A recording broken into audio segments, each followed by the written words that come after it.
Hello, pilots.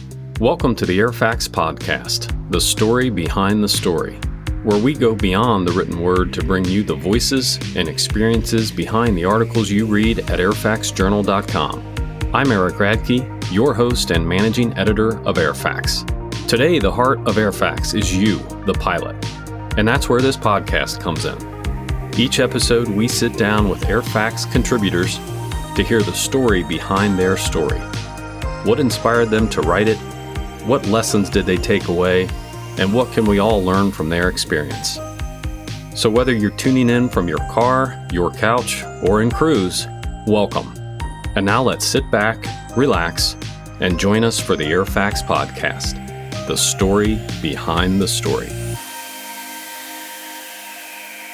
Today on the podcast, we're very pleased to be visiting with Peterson Conway, who wrote an article in early 2005 titled The Arrogant Pilot, which describes a fuel starvation incident in which Peterson was forced to land his Cub, which he uses to commute to work, on Highway 85 in Cupertino, California, Silicon Valley, during the Monday morning rush hour commute. Miraculously, there were no injuries.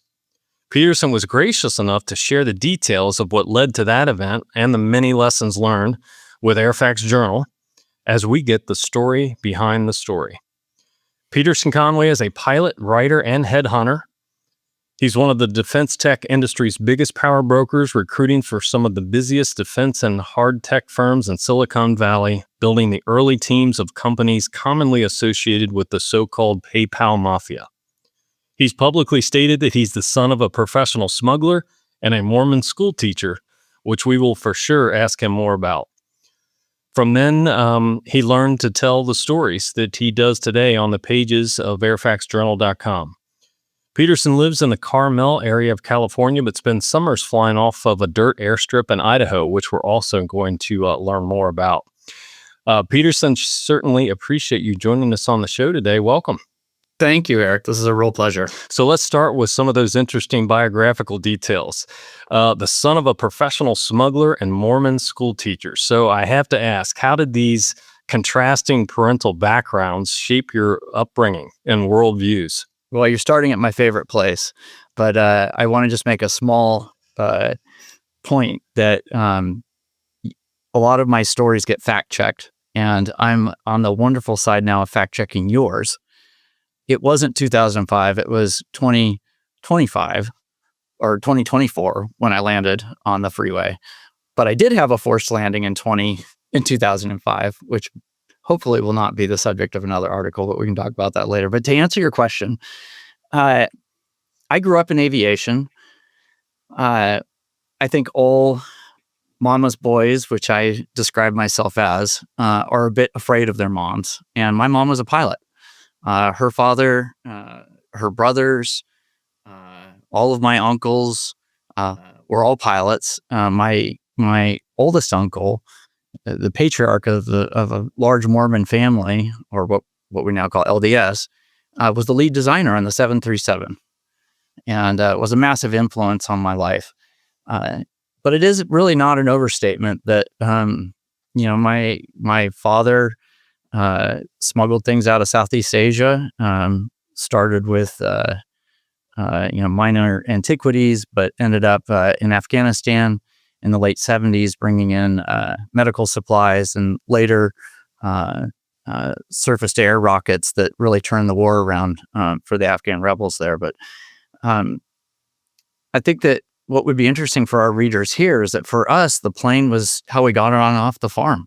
It was how we got on and off the gold mine, which is where I have property now up in Idaho. So for us, it was really just a practical thing. As far as that dichotomy, I think it really describes my flying.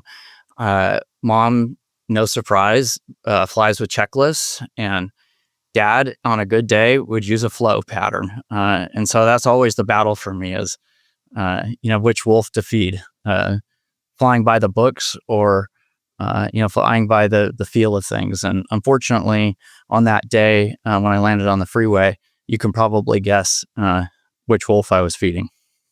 Peterson, you're clearly a very gifted storyteller. So, how did that upbringing, or when did you discover that you had this knack or gift for telling very engaging, entertaining stories? Well, I'm a aspiring writer. That's why I love Airfax so much, is that it can take normal people like me, and it's such a unique. It literally was, I think, the first place I ever got to read or to write anything that was published was on your platform, and I think that it's such a unique thing where uh, we have a community of equals in a way. There are of course many people on the platform that have you know thousands of hours and even tens of thousands of hours.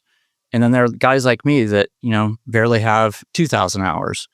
There are professional writers, and then there's consumers. And Airfax is a really interesting place where we can do both. I don't want to sound like I'm writing an Airfax advertisement here for you, but it really was the first place that I was able to start my love of telling stories about aviation. Well, thank you for the kind words.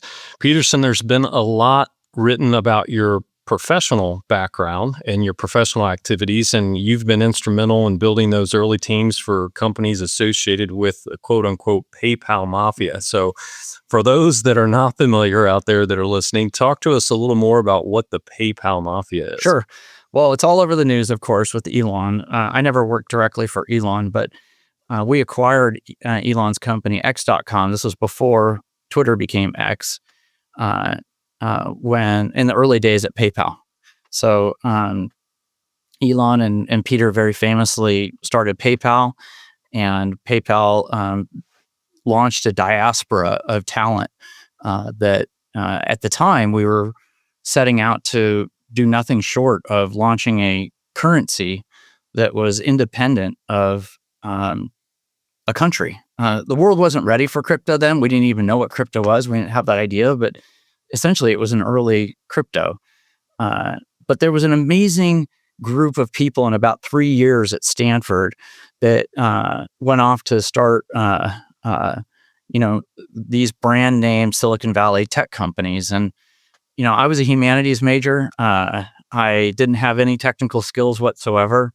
I rode my motorcycle into a warehouse in South San Francisco. I had tried my stint as an investment banker coming out of Dartmouth, and I was horrible at it, but I was day trading my little IRA and, took a little tiny pile of money and put it all on whatever Kevin Hart's and Peter Thiel were doing. And those things became things like Palantir, Anduril, much later, SpaceX, Joby Aviation. So it just was a time when a guy with very little skills could get lucky. Now, the entire world is onto this, and I don't think I would ever get hired at those companies, but back then I was able to do it, and I just got very lucky. So, in other words, Peterson, so you went and found the tech industry. So you had that natural leaning that way. That is kind of where you saw the opportunities at the time. I want to make an analog point here that actually I'm not a tech guy. I fly a plane that has no more technology than a 1950s World War II trainer. I was on a motorcycle, and I rode my motorcycle into this warehouse because I thought it would be so cool to have cars and motorcycles and even an Airstream in a giant warehouse south of San Francisco. And with that Airstream and surfboards and dogs, I kind of curried the favor of these people that had giant minds. In fact, they just described themselves as like wishing they were just brains. And I was like the body. I would go and fetch lunches, and we'd go on surf trips down in Mexico. And, I was kind of the analog guy, the farm kid. And I think I was a novelty. And so I had no interest in tech whatsoever. And I should be careful with this because it pays the bills, but I still can barely update the software in my iPhone. So, Peterson, so far you've mentioned riding motorcycles. Obviously, you're a pilot. You fly off those dirt airstrips in Idaho. You're a headhunter. You have this humanities background. So is there some synergy among all these interests and activities that you can identify, or is this just how you kind of strike that perfect balance? I think there are a lot of layers to that question. If I start at the highest level, what drives me is people. I think that we're fundamentally driven by a need to connect. And I see, the plane as the ultimate way to connect. Obviously, we can cover a lot of distances, but there's an ethereal nature to it as well. That for me, it became, flying a plane became kind of I hate to put it this way, but almost a party trick. When you are talking to somebody and you mention that say that you end up, for me, I ended up at these parties that I really had no business being at, or in these meetings. And if I was late or I canceled or rescheduled, and because, it happens to all pilots due to weather or whatever, or delays, and you happen to mention that you flew there, it changes everything immediately. There is a common, lingua franca to flying. Like, everybody is interested in talking about flying. Now, when you add that to the engineering culture, particularly the Silicon Valley, it's to put an X behind it. It's to multiply it, because engineers hate repetition. And what does flying? Flying gets us out of that commute. Flying gets us out of that quotidian grind. And the fact that I really, out of necessity, started flying to work because I couldn't afford a house in the Silicon Valley. So the first house I bought, which to me it still sounds expensive, was $400,000 in the Salinas Valley, actually an old church. That was the first house I could afford, and I got to work flying that 95 miles in a small air coupe. The air coupe was $15,000, and we're talking about the mid 90s. This is not a long time ago, but my air coupe was a World War II trainer, and it was a hack on how to get to work. Just like being a humanities major and figuring out that I couldn't write ones and zeros, but I could broker relationships, was my hack on getting into the new economy. Because had I been born, 50,000 years ago, or I should probably say 500,000 years ago, I would have been eaten by a mastodon. So a humanities guy figured out these little hacks on how to somehow remain current in the new economy. Quite a contrast, Peterson, from doing your work commute, of course, to summertime, flying off those dirt strips in Idaho, which you said was really born out of necessity, really both forms of flying. Can you identify kind of a favorite type of flying that you do, one compared to the other? You hit it immediately. There is nothing like flying in Idaho. It is the Alaska equivalent of the lower 48. So when I'm not flying for work, when I'm flying, the S turns of the Snake River, when I'm flying over these incredible man-made structures on the Columbia River, I mean, an interesting, that's my favorite flying, because I'm not trying to get to work, and I'm able to be in this kind of timeless, I feel like in modern life, in the I keep talking about the new economy, the cycles have gotten so much shorter, the noise is so much more. So for me to be up in a plane where I'm not texting, I'm not on phone calls, to me it's a very spiritual Buddhist experience. And so flying in the summers in Idaho, because of the type of job and the type of work I do, where it's 10 to 15 calls a day, it's 50 to 70 calls a week, 2,000 phone calls a year, or meetings a year. I have to disconnect. And that's what flying in Idaho in the backcountry is for me. I'm sure a lot of our listeners can sure relate. We're with Peterson Conway on the Airfax podcast, and we'll be back in just a moment. Today's episode of the Airfax podcast is brought to you by Sporties, the premier source for all things aviation. For over 60 years, pilots have trusted Sporties for the best in flight training, pilot gear, and aviation gifts. Whether you're a student pilot just starting out or a seasoned pro looking for the latest tech, Sporties.com has everything you need, from top quality headsets and flight bags to ADS-B receivers and even apparel. Sporties.com. Every pilot's journey starts here. Welcome back to the Airfax podcast. We're with Peterson Conway, and we're talking about the story behind the story related to the Arrogant Pilot, which was published in early 2025 at airfaxjournal.com. Peterson, in your article, The Arrogant Pilot, you recount a harrowing experience where you had to make an emergency landing on a busy highway, Monday morning rush, Silicon Valley, due to fuel starvation. So could you walk us through the events of that morning and what led up to this off-airport landing? Sure. If you'll indulge my reversing the order of it and start with how we ended up here today. As you know, you and I correspond quite a bit over email, and you're a great editor and you work with me. You've turned down articles from me. You've encouraged other articles. And I think it was about a month ago that you checked back in and you said, I'd really like to see you write about this. And something that was as nerve-wracking almost as landing on that freeway was when I submitted my first draft and you said, this is great, but I need to warn you that the Airfax community is a lively one, and this isn't going to go down without controversy. I think you'll get a lot of support, but you're going to get, you're opening yourself up here to a lot of scrutiny. And the support on the article on your platform was by and large positive. And in fact, the few people that did come out and make the obvious comments were immediately answered by other people in the community. And I felt a tremendous amount of support for that. But I'm starting there because it was really a huge act of self-reflection and vulnerability. And one that I really want to share with everybody. So with that, and I'll also just to say before I walk you through what actually happened that day, by the end of that day, when I put the plane down, my phone no longer worked. My email had blown up with 50,000 messages across Reddit, YouTube, and social media. Of course, a lot of it my own fault.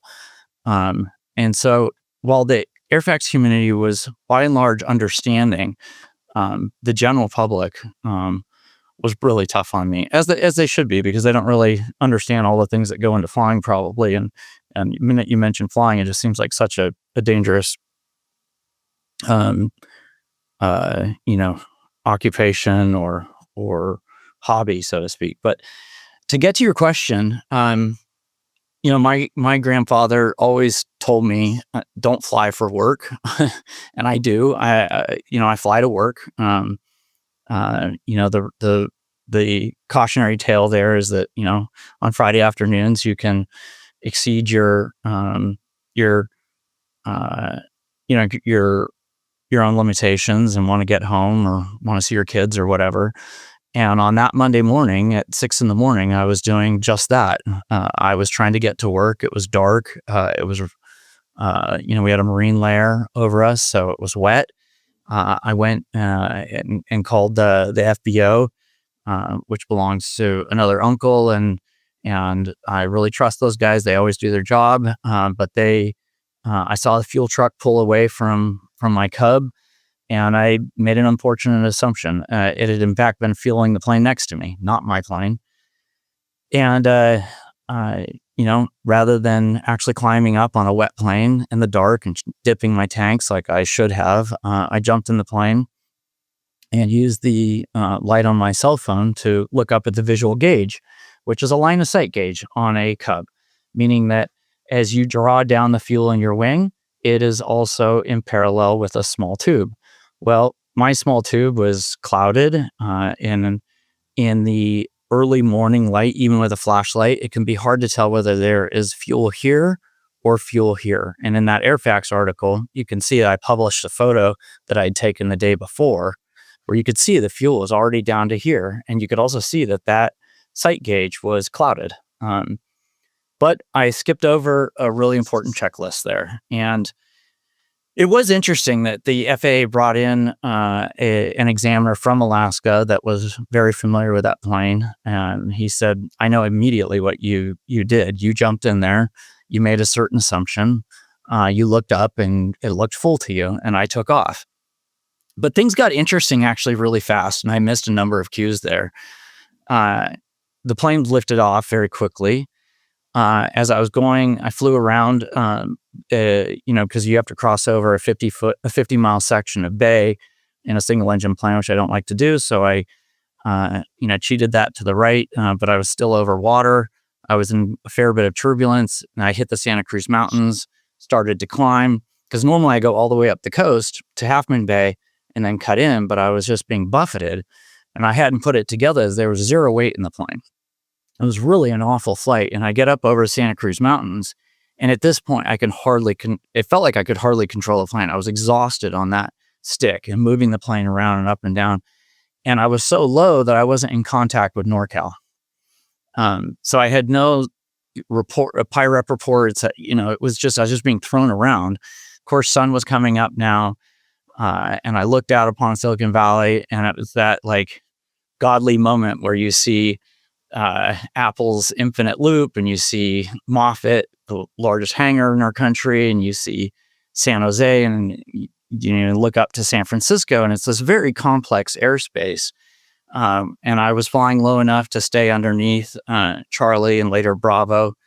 But at that point, my engine started to quit. And I immediately squawked 7700. I was in contact with Palo Alto Tower, declared an emergency. They tried to direct me to the nearest, which was San Jose. It wasn't going to make that. Then to Moffett. And it was just a sea of concrete between me and Moffett Field. And I had to do the hardest, most counterintuitive thing that a pilot will ever do when your engine is sputtering, which is turn away from a known field. And at that point, I had to start looking for a place to put the plane down. So there are a lot of schools. I was still just coming out of the coastal range. So, there were only mountains and Lexington Reservoir behind me. And I saw a Saratoga, which I believe is Saratoga High School, their soccer field. And by this point, it was about 7 a.m. And I thought, well, I can easily make that soccer field. But, I don't know if I remember seeing kids or I thought I saw kids, but of course I thought about my own kids. And you have to get all of these thoughts out of your head very quickly, because you're thinking about, the first question you get is the question that no pilot ever wants to hear, which is how many souls on board, as if it's fait accompli. And, of course, my stomach sank, my heart surged, but something came over me, and I, I'm not inclined to spiritual experiences, but it felt like that. And everything just focused. All the noise went away. My breathing calmed. I knew that I could put that plane down at 30 to 40 miles an hour. I knew that I could walk away from that. I just had to find a place to do it now. So I told Palo Alto Tower that I couldn't make either the alternatives that they gave me. I turned away from those fields. It was very hard. I saw the soccer field. I looked at that. I thought about my own kids, decided not to do that. And I lined up over the freeway, and I told Palo Alto I'm going down on 85. And at that point, I had a very difficult decision to make. It was the morning commute. And at that particular place in the so-called Silicon Valley, people are commuting north. And so northbound traffic was all red lights. But they were moving in the direction that I needed to move. And I also assumed, just given prevailing winds, that they were also moving in the favored wind direction. I thought, I can survive that. I can come down on these cars. At the time, I didn't know that I was out of fuel. I thought, well, here I am, with a lot of fuel on board, and I'm going to come down on unsuspecting traffic with cars that aren't built to sustain an impact from above on unsuspecting drivers. So at that point, I decided, no, I'm going to go into head-on traffic, where it was a lighter commute. And I lined up over the southbound lane, and I thought, well, at least the cars are built for a head-on impact. So it might not be great for me, but it's going to sure be a lot better for them. And I started counting the freeway overpasses and looking for a straight section. And at this point, I was down to a couple 100 feet. I was gliding at about 50 knots. And I had like very little money in the bank. And at that point, the freeway kind of did a dog leg, a straight section opened up. I decided to commit.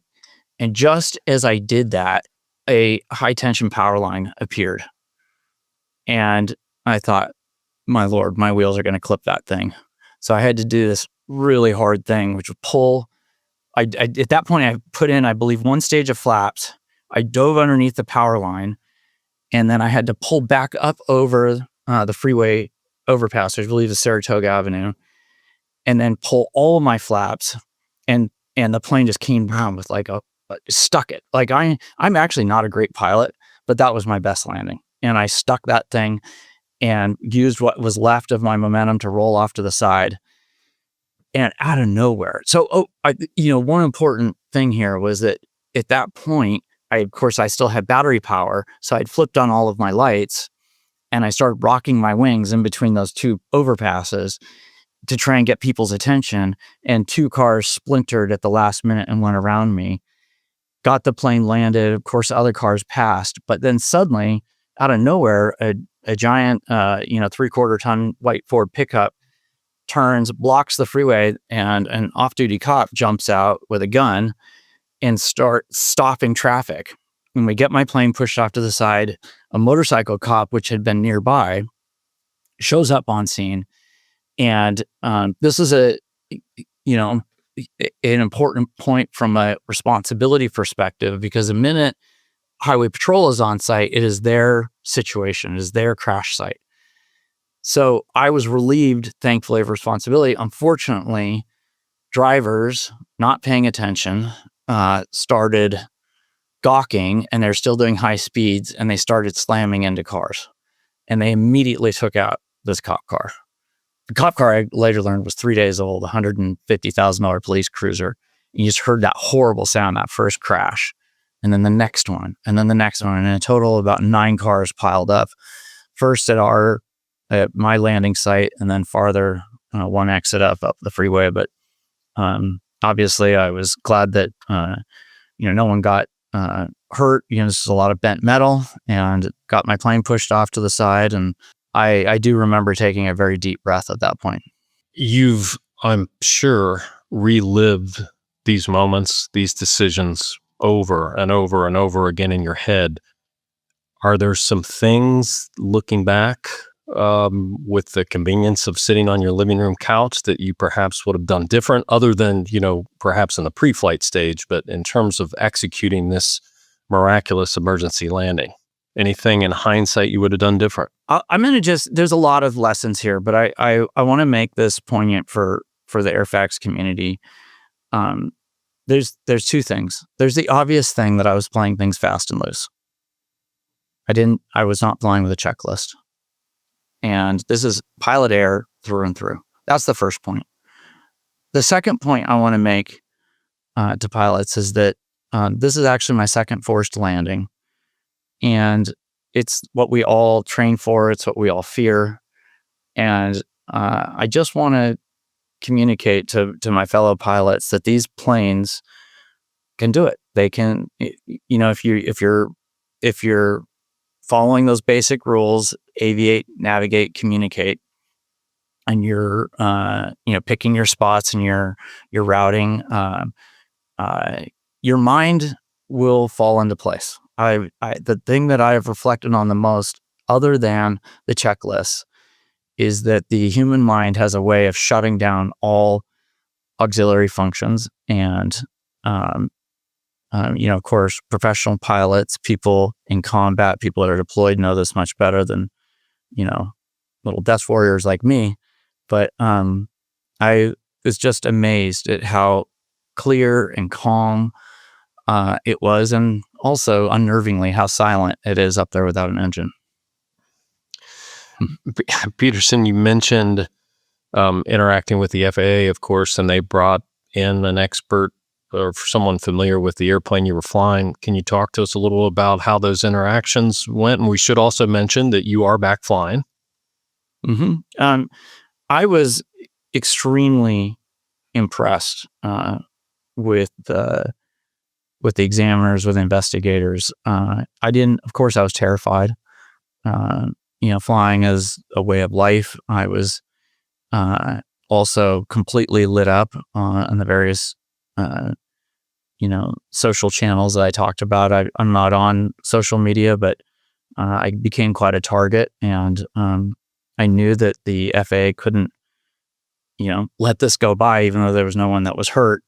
So I did get that phone call, and I was asked to come down to San Jose to Reed Hillview Airport, and I met there with two FAA officials, and I remember just being incredibly nervous. I remember sitting on my hands like a reprimanded schoolboy, caught bullying or something. And he opened with the most astonishing statement that a bureaucrat to me could ever make, which was, "This isn't your father or grandfather's FAA anymore." Previously there were, policies and procedures and paperwork and, I guess a lot of process. But he said, now they have been granted very sweeping powers to determine if a pilot is fit to fly, the decisions that they made. And he really urged me to really talk openly so that we could learn together. And, we spent a day talking. It was incredibly nervous, but he put me at ease, and we went and we did everything from, went through all the books. Of course, he went and visited the plane. There were a number of things. I was actually not flying that day with a current airworthiness certificate.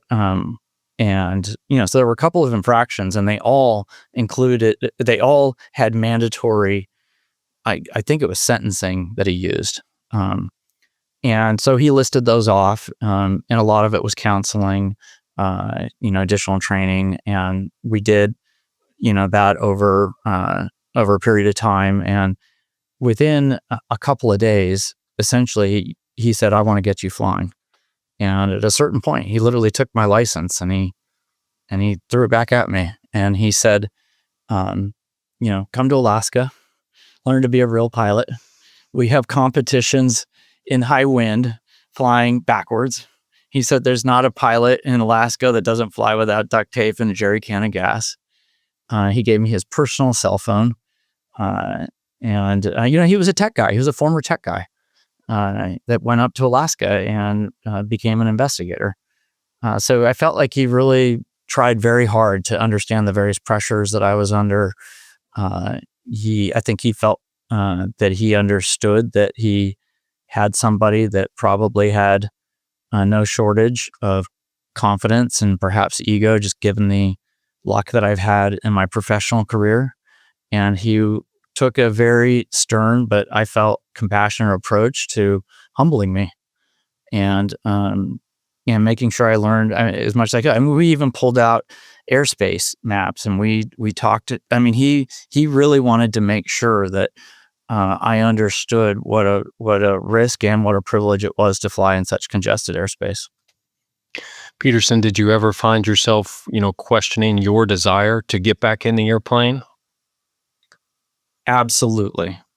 But I got one text that really changed that. From my best friend, I wrote to him. I said, "Well, I'm done. I'm never going to fly again, whether it's by somebody else's decision or my own." And he said, "Nonsense." He said, "I'm going to be your first passenger." And it was that conviction that, my best friend, that's a very conservative guy, that's very careful, and was willing to put himself back in that plane with me on Monday morning. Well, Peterson, thank you so much for your willingness to share all these details, and certainly the humility that it requires to acknowledge the mistakes, of course. And there's lots of lessons for the greater community to learn from these events. You've written a number of other articles we should definitely mention for airfaxjournal.com. Peterson, is there any stories that you could perhaps preview for us that you're thinking about, presenting to the Airfax readership in the future? I wrote a story for you and John a couple of years ago about the future of GA and whether we see it as something that's expanding or contracting. I'm very much concerned that we are bringing kids up in a world where, they are not comfortable being outside. We measure now, just because of watches and cell phones, the range at which kids explored. When I, was growing up, when you were growing up, it was, you grab a sleeping bag and you start by sleeping down at the river or the beach or whatever. And I had a very fortunate childhood of having a very wide roaming range. And now they say that, even just by statistics, kids have gone from, roaming about 10 blocks to about 1 block. And I'm really concerned about that. I'm really concerned about kids not wanting to drive, getting their licenses later. But I think that flying is this universal thing where I'm not proposing that everybody's going to want to learn to fly and go fly, but I think that it's one of these inspiring things that, communicates capability and even optimism and self-reliance. So these are always going to be things that I think a lot about, especially sitting on the edge of this, between these two worlds, living on an old sheep ranch, commuting into the so-called new economy. So I'm starting to work on a longer piece now about talking about that generation and finding the people that I think that are, still putting things into the air and people that are flying and building and the builders of this great country and of the next generation. We look forward to it. And Peterson, unknowingly, you provided a great segue into the final question that we ask of all of our podcast guests, and that is the one piece of aviation wisdom that you would pass along to a new pilot. I'm going to give you the one that was given to me, which is the one that I used on that day that I put the plane down on the freeway. And that's always fly the plane. The temptation to play with all of those dials and all that information that's coming at you, the temptation to be on that radio or sound like a pro on the radio, the temptation to be maybe in a Cirrus and pull the chute, or and I've owned Cirruses. I have a 182 with a BRS system. I think they're great. But I really want to urge any new pilot that your first job is to fly that plane and fly it all the way to the ground. And that's especially really important in a Cub, which is essentially flying until you got it tied down. Great advice. You've been listening to the Airfax podcast, and we've been visiting with Peterson Conway, airfaxjournal.com, for The Arrogant Pilot. Thanks for joining. Thank you, Eric. Thank you for joining us for another episode of the Airfax podcast. For today's show links and all of the podcast episodes, visit airfaxjournal.com/podcast, where you can also sign up for our free email newsletter. Again, that's airfaxjournal.com/podcast. We'll see you next time.